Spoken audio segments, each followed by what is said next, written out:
आज अपने को पढ़ाना है। आज क्या, मैं इसके पहले भी मैंने पढ़ाया था मैथमेटिक्स में, क्या बताया था, लीनियर प्रोग्रामिंग। लीनियर प्रोग्रामिंग से आपका क्वेश्चन आएगा, कितने नंबर का, 5 नंबर का रहेगा, तो वो आपको मैं बता रहा हूँ। तो सबसे पहले mathematical form of LTP. LTP का मतलब होता है लीनियर प्रोग्रामिंग प्रॉब्लम, ठीक है। एलटीपी का मतलब क्या होता है, लीनियर प्रोग्रामिंग प्रॉब्लम को शॉर्ट फॉर्म में हम एलटीपी लिखते हैं। यहाँ पर हमने लिखा है कि general mathematical form of linear programming problem में भी रिटन एज फॉलोज। सबसे पहले हम क्या क्या लिखते हैं वो चीज मैं आपको बता दे रहा हूं। यहाँ पर आपने देखा, हमने सबसे लिखा ऑब्जेक्टिव फंक्शन।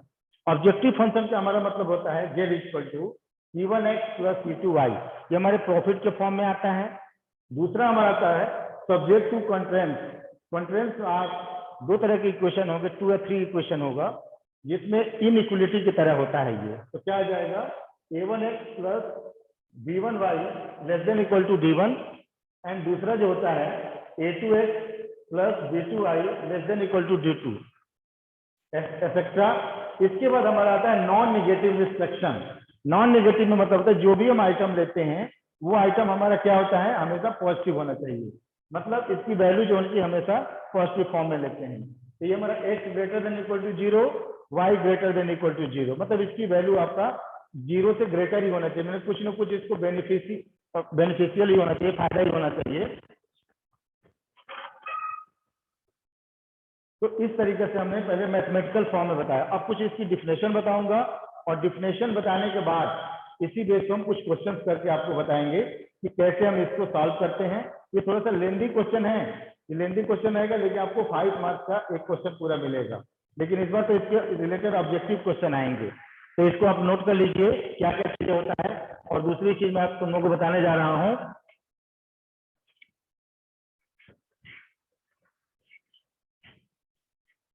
सबसे पहले फर्स्ट हमारा जो आता है टर्म लिख लीजिए, linear inequality in one variable. One variable form में आता है। इसको हम ऐसे लिख सकते हैं, ax plus b less than equal to 0 where a not equal to 0। a की वैल्यू 0 नहीं होनी चाहिए, ये वन वेरिएबल के लिए होता है। दूसरा जो आता है, सेकंड जो आपका आता है, लीनियर इनइक्वलिटी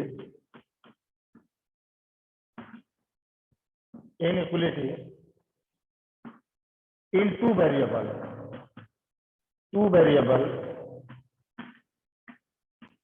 ये सिंगल वेरिएबल के लिए होता है और ये डबल वेरिएबल के लिए क्वेश्चन होता है। जैसे हमने कहा 3x plus 11y less than equal to 0, चाहे 4t plus 3x greater than equal to 0। इस तरह से हम जब 2 वेरिएबल लेते हैं तो इसमें x एंड y के फॉर्म में आ जाता है। 1 वेरिएबल लेते हैं तो इसमें एक ही x आया है, a और b कांस्टेंट होते हैं। यहाँ पे 3 और 11 कांस्टेंट है, यहाँ पे c और ये s है, ये 5 नहीं है, ये हमारा क्या होता है, s है। अल्फाबेटिकल फॉर्म में ये s होता है, ये हो जाएगा। तो यहाँ पे 4 और 3 कांस्टेंट हो जाएंगे और ये वेरिएबल हो जाता है। इसके बाद कुछ आपको टर्म्स बताऊंगा, इस टर्म्स के बाद फिर क्वेश्चन पे मैं आऊंगा, क्योंकि फिर आपको कोई प्रॉब्लम ना होगी, है ना। तो विदाउट टर्म्स के आप क्वेश्चन लगाएंगे तो आपको समस्या आएगी भाई क्या क्या टर्म्स कैसे आ रहे हैं। तो इसको थोड़ा सा मैंने 1 वेरिएबल और 2 वेरिएबल के बारे में आपको मैंने बता दिया। अब हमारा नेक्स्ट जो आता है, नेक्स्ट जो आपका था लीनियर प्रोग्रामिंग प्रॉब्लम, इसको हम बोलते हैं एलटीपी।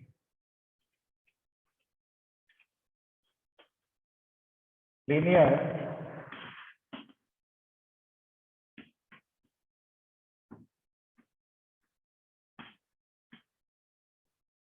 Programming problem.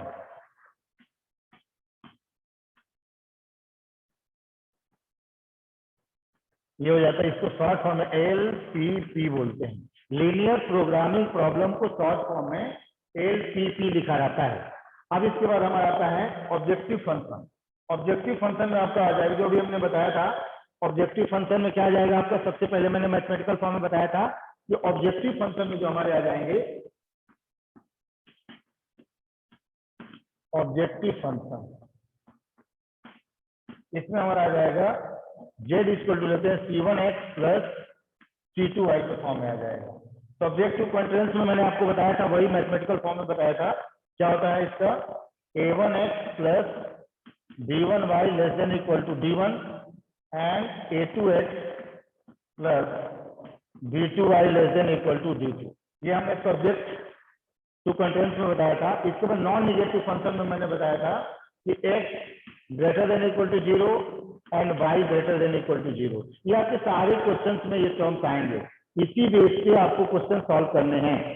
मतलब सबसे पहला आएगा ऑब्जेक्टिव फंक्शन में, ये आपको जो प्रॉफिट होता है वो निकालेंगे, चाहे लॉस होगा वो निकालेंगे, मैक्सिमाइज और मिनिमाइज के लिए होगा। ये हमारा सब्जेक्ट टू कंटेंट्स में आ जाता है, जो हमारे इक्वेशन इनइक्वालिटीज फॉर्म में दिए रहेंगे, a1x plus b1y less than equal to d1, a2x plus b2y less than equal to d2। और नॉन निगेटिव फंक्शन में आपका आ जाएगा x greater than equal to 0 और y greater than equal to 0, जो मैंने अभी पहले मैथमेटिकल फॉर्म में आपको बताया था। इसके बाद मैं कुछ डिफिनेशन आपको बता रहा हूं, ये सब क्या चीजें होती हैं, तो उसको आप नोट कर लीजिए।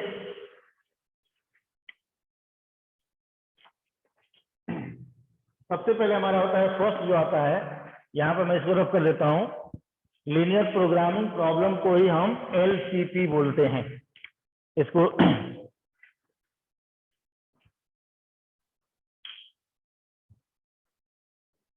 हेलो, समझ में आ रहा है युगांश? Yes sir. समझ में आ रहा है? अब इसकी डेफिनेशन कुछ बता दो, इसके बाद क्वेश्चन हमारे आएंगे, ठीक है? इसके क्वेश्चन थोड़ा सा लेंदी रहते हैं, ठीक? जी सर। हाँ, कोई दिक्कत? नो सर, कोई दिक्कत नहीं। चलो ठीक है बेटा। अब हम इसकी डेफिनेशन बता रहे हैं, लिखो डेफिनेशन में कॉन्ट्रेंस।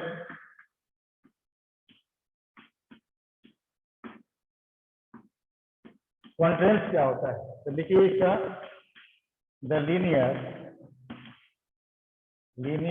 Inequalities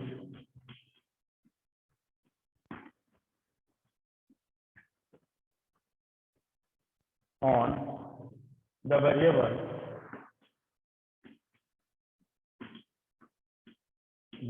of a LPP are called constraints।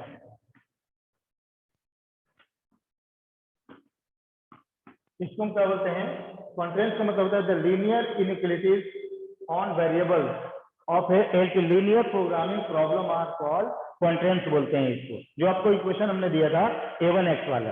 अब इसके बाद आपका आता है, इसकी कंडीशन जो होती है, the condition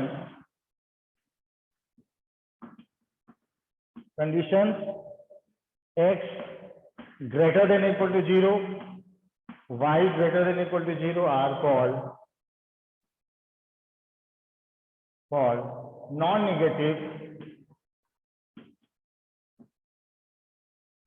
non-negative restriction।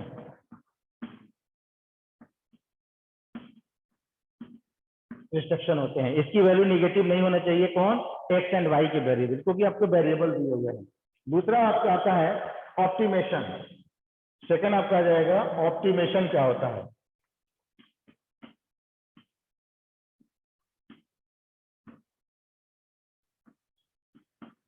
Optimisation problem, इसकी डेफिनेशन आप लिख लो। ऑप्टिमेशन प्रॉब्लम क्या होते हैं, a problem which seeks to maximize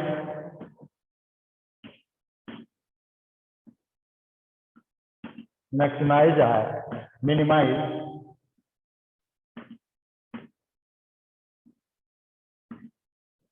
a linear function subject to certain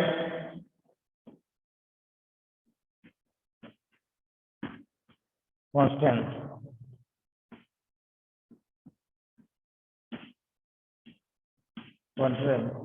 or as determined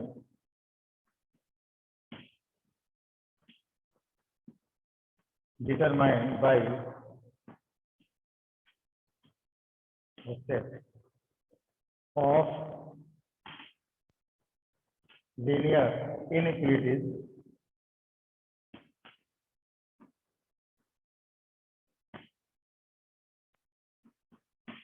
equation is called an optimation.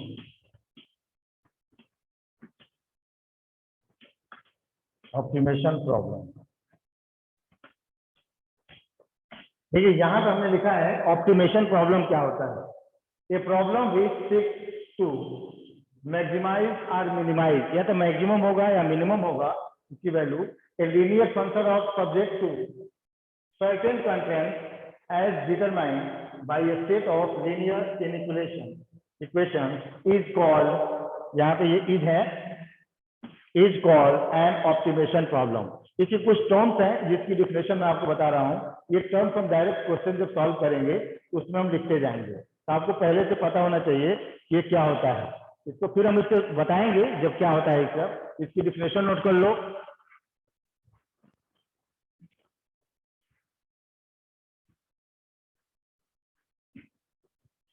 Next जो हमारा आता है इसके बाद ऑब्जेक्टिव फंक्शन क्या होते हैं, third number. Objective function, objective function का मतलब होता है a linear function of two or more variable which has to be maximized and minimized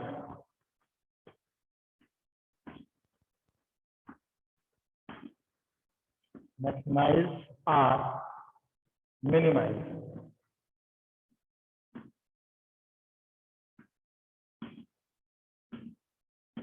So objective function में क्या आता है, a linear function of two और more variable which has to be maximise या मिनिमाइज, या तो maximum होगा या मिनिमम होगा, लेस देन होगा या ग्रेटर देन के फॉर्म में होता है। तो जब हम क्वेश्चन लिखेंगे तो आपने देखा होगा जिसे a1x plus b1y less than equal to d1, greater than भी हो सकता है, ठीक है। तो लेस देन ग्रेटर देन दोनों चलेगा, उसको हम बोलते हैं ऑब्जेक्टिव फंक्शन फॉर्म में आता है। नेक्स्ट जो हमारा आएगा ऑप्टिमेशन वैल्यू, फोर्थ नंबर आपका जो होता है ऑप्टिमल वैल्यू। द मैक्सिमम और minimum value of an objective function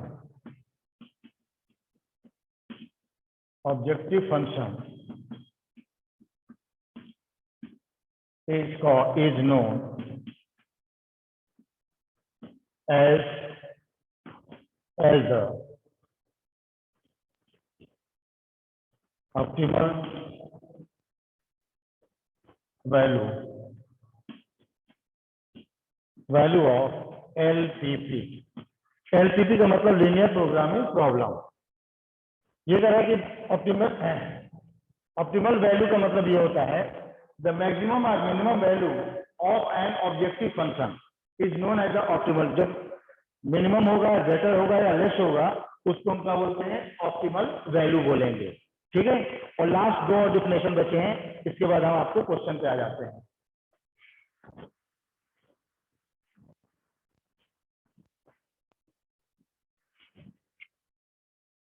last लिख लीजिए,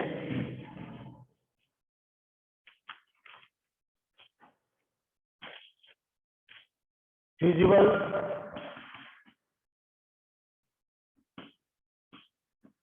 ये हमारे टर्म्स हैं, ये आपको क्वेश्चन में आएंगे। फिजिबल क्या होता है, इनफिजिबल वैल्यू क्या होती है, तो जब क्वेश्चन में लगाऊंगा तो आपको बताऊंगा कि क्या क्या चीजें होती हैं, कहाँ फिजिबल होता है, कहाँ इनफिजिबल होगा and infeasible.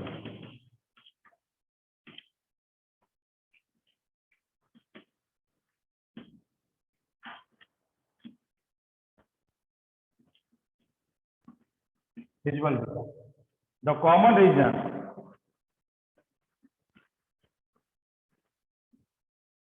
common region determined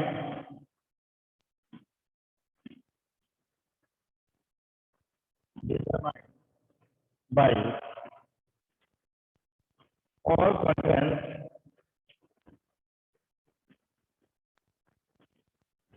contents including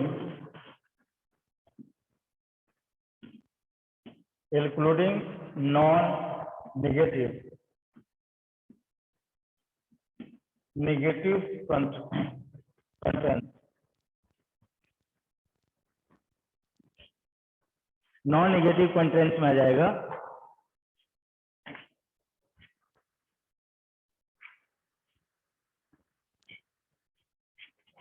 non negative content means x greater than 0, y greater than 0 of a linear मतलब आप लिख सकते हो LTP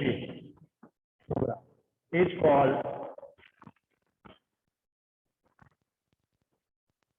the feasible region.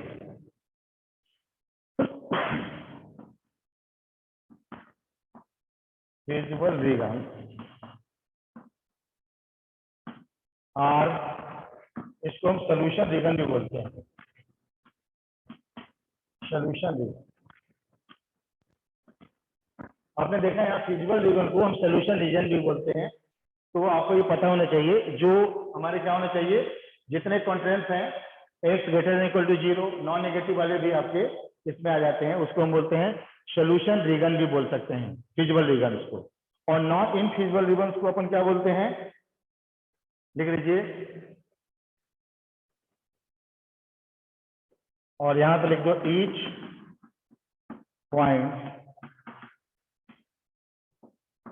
Point in this region represent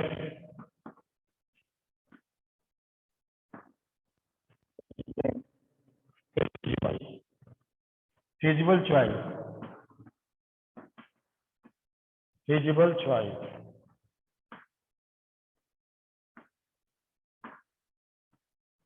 feasible choice बोलते हैं and invisible reason.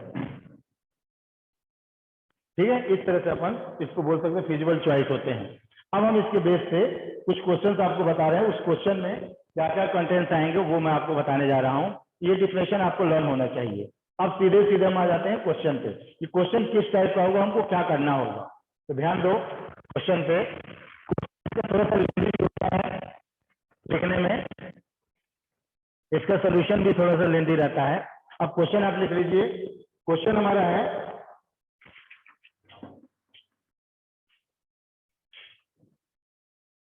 Given question maximise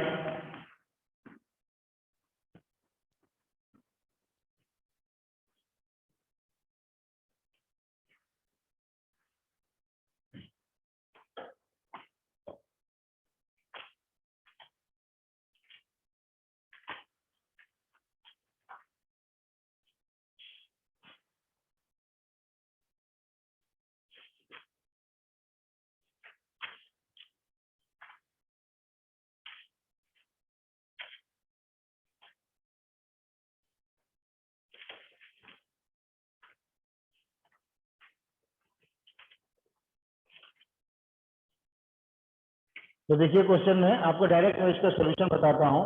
maximise Z equal to आ जाएगा 2x plus 3y subject to constraints, subject to constraints,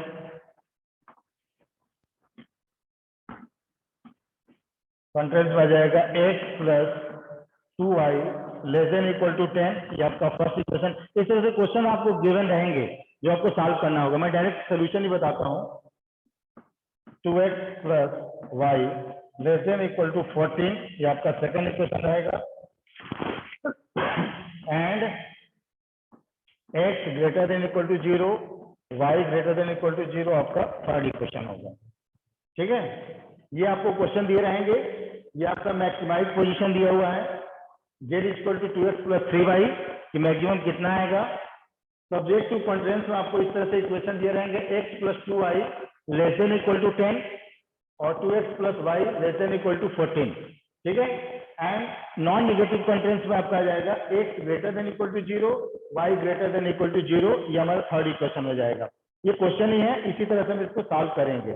ठीक है, आप क्वेश्चन देखेंगे तो आपके book में इस तरह क्वेश्चन दिया हुआ है, एनसीईआरटी का क्वेश्चन है ये। तो यहाँ पे हम इसका सोल्यूशन लिखें।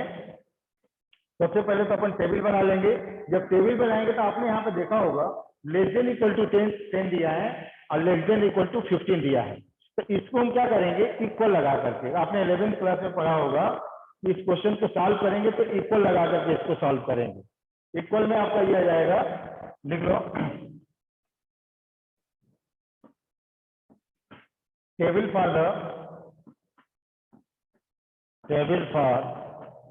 the line x plus 2y equal to 0। ये हमारा हो जाएगा। अब इसके लिए हमको टेबल बनाना पड़ेगा। कैसे टेबल बनाएंगे, अब इसकी वैल्यू हमको पुट करने पड़ेगी, x y की वैल्यू हमको निकालना होगा। तो कैसे निकालेंगे वो चीज मैं आपको बता रहा हूँ। यहाँ पे देखो x y जो है हमें यहाँ पर इक्वल लगा करके इसको सॉल्व करना है। एक बार x की वैल्यू लेंगे और एक बार हम y की वैल्यू लेंगे। तो डायरेक्ट आप चाहो तो एक बार x इक्वल टू 0 ले लो और एक बार हम y इक्वल टू 0 ले लेंगे, तो भी हमको पॉइंट्स मिल जाएंगे इसमें। तो यहाँ पे लिखिए आप, जब आप टेबल बनाते हैं यहाँ,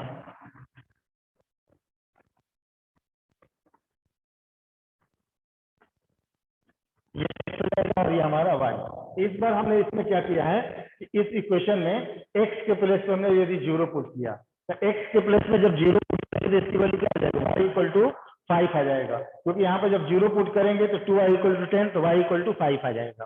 फिर यदि हम क्या करें, यहाँ पे यदि हम 4 वैल्यू लेते हैं, यहाँ पर हमने क्या ले लिया 4, तो 4 जब लेते हैं, x की वैल्यू हमने सपोज किया x इक्वल टू 4, तो y की वैल्यू हमको कितना मिल जाएगा, y इक्वल टू हमको मिल जाएगा 3। क्यों, क्योंकि x इक्वल टू जो 4 हमने रखा, ये हो जाएगा 4 प्लस 2y इक्वल टू 10, तो ये हो जाएगा 2y equal to 10 minus 4 equal to 6 हो जाएगा। तो y इक्वल टू कितना हो जाएगा, 6/2, यह जाएगा 3। तो y की वैल्यू हमको क्या मिल जाएगी, 3 मिल जाएगी। यहाँ पर हमने 3 रख दिया। इसी तरह से जब हम y की वैल्यू यदि 0 रखते हैं, y इक्वल टू क्या पुट कर देंगे, 0। आप चाहें तो एक बार x की वैल्यू 0 ले लीजिए तो y मिल जाएगा, और एक बार y की वैल्यू 0 ले लीजिए तो x मिल जाएगा। इतना भी कर सकते हैं, उससे भी आपका चल जाएगा काम, क्योंकि 2 कोऑर्डिनेट आपको लेना है। तो यहाँ पे यदि हम y इक्वल टू 0 लें, x इक्वल टू कितना हो जाएगा, 10 हो जाएगा। ये हमको इक्वेशन मिल जाएगा। ठीक है, इस इक्वेशन में जैसे हमने question x plus 2y less than equal to 10 है, इसको यदि आप सॉल्व करोगे तो क्या लिखोगे, x plus 2y equal to 10। यहाँ पे आप x की वैल्यू एक बार 0 ले लें तो हमको y मिल जाएगा, और सेकंड टाइम y की वैल्यू 0 ले लें तो हमको x की वैल्यू मिल जाएगी। इससे भी आपका ग्राफ बन सकता है, 2 कोऑर्डिनेट्स मिल जाएंगे, आप पूरा ग्राफ बना सकते हैं। ठीक है, अब देखो नेक्स्ट जो हमको क्या करना है, यहाँ पर लिखोगे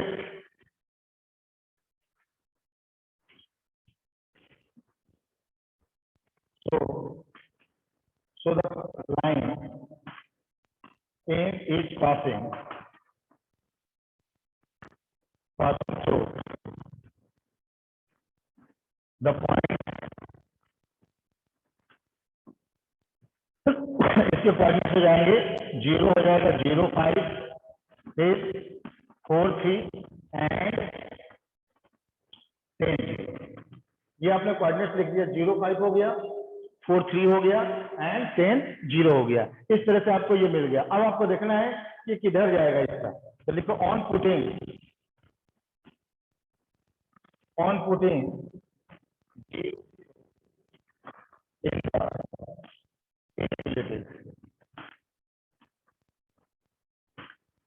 इक्वलिटी।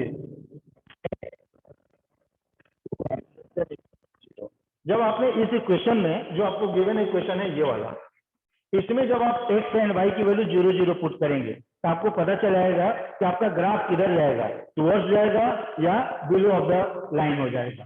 तो यहाँ पर हमने देखा कि 0 + 2 × 0 <= 10, ये हो जाएगा 0 <= 10। जब 0 ट्रू है, क्योंकि 0 जो होता है 10 से स्मॉलर होगा, तो यहाँ पर लिख देंगे विच इज ट्रू।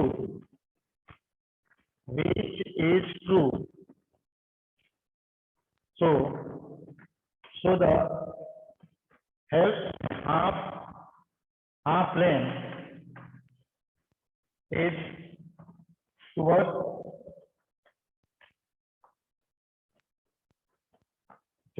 the origin। ये टुवर्ड्स द ओरिजिन आ जाएगा। यहाँ पर हमने लिखा है विच इज ट्रू, क्योंकि 0 <= 10 ये ट्रू है, तो हमने लिख दिया which is true. So the half plane is towards the region, मतलब आपको रीजन जो है, ओरिजिन जो आएगा उसकी तरफ आपका ग्राफ आएगा। ठीक है, टुवर्ड्स द नॉर्थ, मतलब अप हो जाएगा। नेक्स्ट जो आता है, जब रॉन्ग होगा तो क्या हो जाएगा, लाइन के उस साइड में जाएगा, अपर साइड में, और जब ट्रू होगा तो बिलो साइड में आ जाएगा ग्राफ। एक इक्वेशन का हमने सबसे पहले बना लिया। अब इसी तरह से इस इक्वेशन को भी लेंगे, 2x + y <= 4 को, जो हमने प्रोसेस इसमें रिपीट किया है, वही सेम प्रोसेस इस इक्वेशन के लिए हम पुट करेंगे, दूसरा बनाएंगे। दूसरा बनाने के बाद हम उसके ग्राफ बनाएंगे, और ग्राफ बना करके उसका कॉर्नर पॉइंट फाइंड करेंगे कि कहाँ हमको मैक्सिमम मिल रहा है और कहाँ हमको मिनिमम मिल रहा है। तो ये जो प्रोसेस हमने फर्स्ट इक्वेशन के लिए किया है, वही हमको सेकंड इक्वेशन के लिए भी बताना होगा। तो इसको नोट कर लें, और यहां से फिर मैं इसको रफ करता हूं। सेकंड इक्वेशन वाला आ जाएगा हमारा। सेकंड इक्वेशन क्या आ जाएगा, अब लिखिए table for second equation. Second equation के लिए आप लेंगे, ये हमारा आ जाएगा x + 2y = 0 के फॉर्म में आएगा, इक्वल टू ले लेंगे, यहाँ पर हमारा हो जाएगा 2x + y = 14। यहाँ पे जब हम टेबल में ले लेंगे तो एक बार आप क्या करेंगे, x की वैल्यू 0 लेंगे और एक बार हम y की वैल्यू 0 ले लेंगे। यहाँ पर हमने x ले लिया, y ले लिया। सेम ग्राफ हमको बनाना है, जो हमने पहले वाले में ग्राफ बनाया है उसमें सेकंड वाले में भी सेम ग्राफ उसी तरह से बनाएंगे। यदि आपको कुछ नहीं करना है तो जो भी इक्वेशन गिवन है, एक बार इस इक्वेशन में x के प्लेस पे 0 पुट कर दो और एक बार y के प्लेस पे 0 पुट कर दो। दोनों के प्लेस पे हम 0 पुट कर सकते हैं, इसमें दोनों के प्लेस में हम 0 पुट कर सकते हैं। तो यहाँ आपका जो हो जाएगा, यहाँ जब 4 यदि हमने पुट किया तो ये 6 मिल जाएगा, यहाँ पर हमने 6 पुट किया तो 2 मिल जाएगा, और 7 पुट किया तो 0 पुट किया तो 7 मिल जाएगा। हमने y की वैल्यू 0 लिया तो हमको 7 मिल गया। x = y, x की वैल्यू हमने क्या ले लिया, 4 ले लिया, तो 4 × 8 14 - 8 आपको 6 मिल गया। जब हमने x की वैल्यू 2 ले लिया, सॉरी 6 ले लिया, तो 6 × 12, और 14 में से 12 को माइनस करोगे तो 2 मिल गया। इस तरह से हम जो भी आपको लेना हो, जो भी वैल्यू पुट करना हो, कुछ जरूरी नहीं है कि जो हमने पुट किया अभी वही पुट करेंगे। आप सीधे सीधे 0 ले सकते हो दोनों में और आप ग्राफ बना सकते हैं। अब यहाँ पे आप देखिए, इसका जो आ जाएगा, सो द लाइन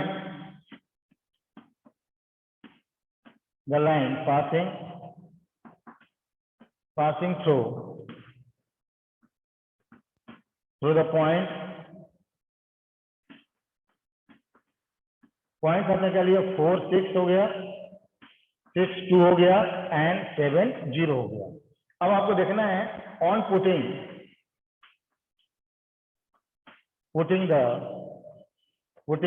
0 0, जैसे अभी हमने यहाँ पे इस इक्वेशन में हमने 0 0 पुट किया है, यहाँ भी इस इक्वेशन में आपको 0 0 पुट करके चेक करना पड़ेगा कि आपका ग्राफ किधर जाएगा, अप साइड में जाएगा, बिलो साइड में आएगा, टुवर्ड्स द नॉर्मल या अबव द नॉर्मल हो जाएगा। तो यहाँ आ जाएगा आपका 0 0 पुट करेंगे इन इक्वेशन इनइक्वलिटीज, क्या इनइक्वलिटीज में यह आ जाएगा 2x plus y less than equal to 14। तो यहाँ जब आप पुट करेंगे तो कितना हो जाएगा 0 लेस देन इक्वल टू 14। ये भी ट्रू होगा, ए भी आपका किधर आ जाएगा डाउन साइड में आ जाएगा। ये हमने लिखा है। अब देखिए इसको मैं पॉइंट को रखने देता हूँ, अब यहाँ से इसको रख कर देता हूँ, फिर हम ग्राफ बनाते हैं। हमको 2 पॉइंट मिल गए, टेबल मिल गया, इस टेबल बेस हमको ग्राफ बनाना होगा।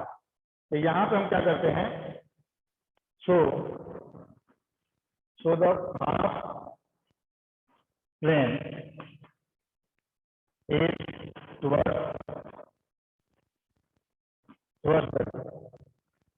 ओरिजिन, ये भी ओरिजिन की तरफ आ जाएगा। अब हमको आपने देखा ये टेबल मिल गया और ये टेबल मिल गया, इस टेबल से हमको क्या बनाना है, ग्राफ बनाना है। ये भी हमको पता चल गया कि शेडिंग क्वेश्चन किधर होगा, तो डाउन साइड में होगा। ठीक है, तो ये सब सारे क्वेश्चनों में आपको 2 टेबल बनाना पड़ेगा और 0 0 इसकी वैल्यू पुट करके चेक करना पड़ेगा कि आपका ग्राफ किधर जाएगा। अब हमारे लिए सब इंपॉर्टेंट क्या हो गया, ये वैल्यू इंपॉर्टेंट हो गई और ये टेबल इंपॉर्टेंट हो गया। इसी बेस पे हमको ग्राफ बनाना है। तो देखिए मैं ग्राफ बना रहा हूँ, ये पूरा लगता है क्वेश्चन हो पाएगा आज।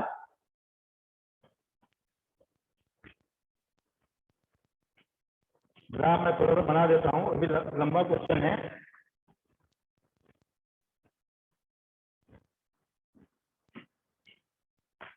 यहाँ पे हमने वैल्यू ले लिया 1 2 3 4 5 6 7 8 9 10, 1 2 3 4 5 6 7 8 9 10 यह जाएगा। यहाँ पे हम ले लेते हैं 1 2 3 4 5 6, 1 2 3 4 5 6 ये ले लिया। अब यहाँ पे ये हमारा 0 0 पॉइंट हो जाएगा, ये हमारा ओरिजिन है। अब यहाँ पे हम क्या करेंगे, इसका ग्राफ बनाइए। तो सबसे पहले हमको पॉइंट कर लेना है 0 और 5। तो 0 जब एक x की वैल्यू 0 लोगे तो 5 कहाँ आ जाएगा, इस पॉइंट पे आ जाएगा। 0 5 हमारा कोऑर्डिनेट बन जाएगा यहाँ पे 0, ये मिल गया। इसके बाद अब 4 और 3 लेते हैं, x का 4 ले लेंगे, इसका 3 ले लेंगे, तो ये इसके ऊपर आइए यहाँ पे पॉइंट आ जाएगा। यहाँ पर कोऑर्डिनेट मिल जाएगा 4 3, ये मिल गया हमको। इसके बाद आपने देखा x की वैल्यू हम क्या ले लेंगे 10, तो x की वैल्यू जब हम 10 लेते हैं यहाँ, तो y की वैल्यू क्या हो जाएगी 0। तो ये हमारा ग्राफ ऐसे आ जाएगा, ये एक पॉइंट तो ऐसे लाइन आ गई। अब इसके बाद ये सीधा सीधा लाइन आएगी। अब हम दूसरे वाले को लेते हैं, सेकंड वाले को। तो 4 और 6, x की वैल्यू 4 लेंगे तो y की वैल्यू हमारा कहाँ आ जाएगा, 6 आ जाएगा। तो 4 ऊपर आ जाएगा, ये यहाँ पर आ गया 6, ये मिल गया। इसके बाद जब हमने x की वैल्यू 6 लिया तो y की वैल्यू 2 आ जाएगी। x की वैल्यू 6 लिया तो y की वैल्यू हमारी 2 आ जाएगी, यहाँ आ गई, ये पॉइंट आ गया। फिर इसके बाद x की वैल्यू हमने 7 लिया तो y की वैल्यू 0, तो यहाँ पे हमारा ये हो जाएगा। तो ये हमारा ग्राफ ऐसे आ जाएगा। ये ग्राफ पेपर पे आप बनाएंगे तो अच्छा आएगा। थोड़ा सा मैं डायरेक्ट बना रहा हूँ तो थोड़ा सा प्रॉब्लम आ रही है। ठीक है, ये हमारा इंटरसेक्टिंग पॉइंट मिल गया, इसका दोनों का इंटरसेक्टिंग पॉइंट होगा। और ये हमारा हो जाएगा b, ये हो जाएगा 6 and 2 आ जाएगा। यहाँ पे हमने कोऑर्डिनेट ले लिया है 4 6, और ये question 2x plus y equal to 14 के लिए है। ये हमारा जो ग्राफ बन रहा है x plus 2y equal to 10 के लिए है। ठीक है, और यहाँ पे हम क्या ले लेते हैं, a ले लेते हैं, a पॉइंट, इसका कोऑर्डिनेट होगा 7 0, ये मिल गया। ये हमारा b पॉइंट है 6 2, ये हमारा यहाँ पर हम c कोऑर्डिनेट ले लेते हैं 4 3 जो आ गया, ऐसे कर लें इसको 4 3, ठीक है, पॉइंट हो जाएगा। अब इसके बाद हमको ये पॉइंट मिल गया यहाँ पे 10 0 का। तो देखिए सारे कोऑर्डिनेट, अब यहाँ पे a ले लिए, b ले लिए, c ले लिए, ये हमारा d कोऑर्डिनेट हो जाता है। तो ये हमारे कॉर्नर पॉइंट क्या मिल गए 0 a b d, इस तरह से हमको 4 कॉर्नर पॉइंट मिल गया। इस क्वेश्चन को आप नोट कर लीजिए, यहाँ पे हमको कॉर्नर पॉइंट मिल जाएंगे, कितने मिल जाएंगे 4। तो 0 मिला, 0 a b एंड c तो नहीं लेंगे क्योंकि इंटरसेक्टिंग पॉइंट नहीं है, और यहाँ पे हमारा d मिल जाएगा, d पे यहाँ पे इंटरसेक्ट कर रहा है। ये हमारे कॉर्नर पॉइंट्स हो जाएंगे। तो लिख लो अब ये हमारे ग्राफ बन गया इस तरह से। अब इसका आपका शेडेड पोर्शन नीचे आ जाएगा, पूरा का पूरा ये पोर्शन हमारा शेडेड पोर्शन हो जाएगा। ये सेट कर देंगे हम इसको, ये हमारा पोर्शन हो जाएगा टुवर्ड्स ओरिजिन, ओरिजिन की तरफ आ जाएगा। अब इसको हमको प्रॉफिट और लॉस बताना है कैसे होगा। तो टुवर्ड्स द ओरिजिन तो इधर आ जाएगा ये, यदि एवब होता तो उसके ऊपर चला जाता है, फाल्स होता तो। ठीक है, अब हम इसको क्या करते हैं, मैक्सिमाइज और मिनिमाइज के लिए भी टेबल हमको बनाना पड़ेगा। तो यहां पर हमने लिख दिया है द इंटरसेक्टिंग पॉइंट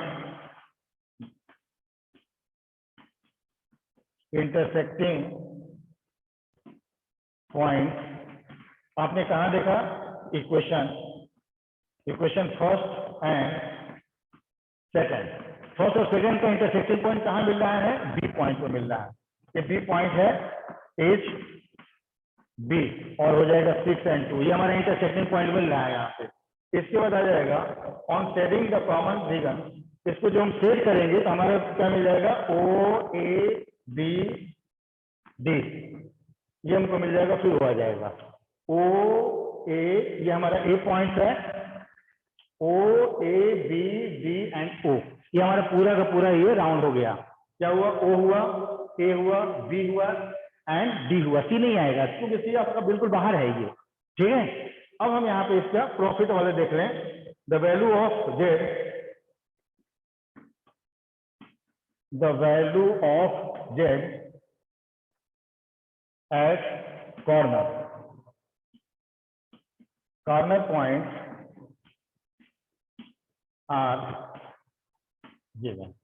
इसका कॉर्नर पॉइंट हमको निकालना होगा, तो कॉर्नर पॉइंट कहां से आप निकालेंगे, ये आपको पूरा ना हो पाएगा क्वेश्चन, यहां तक आप नोट कर लीजिए। कल मैं आपको इसका कॉर्नर पॉइंट बताऊंगा कैसे होगा। ठीक है, ये लास्ट वाला, इसी क्वेश्चन को कल पहले बताने के बाद ही मैं, क्योंकि वीडियो हमको सेव करना है तो दिक्कत हो जाएगी। ठीक है, तो इतना आप कर लीजिएगा, कल कॉर्नर पॉइंट इसका प्रॉफिट लॉस बता दूंगा इसी क्वेश्चन का। स्क्रीनशॉट ले लो सब लोग।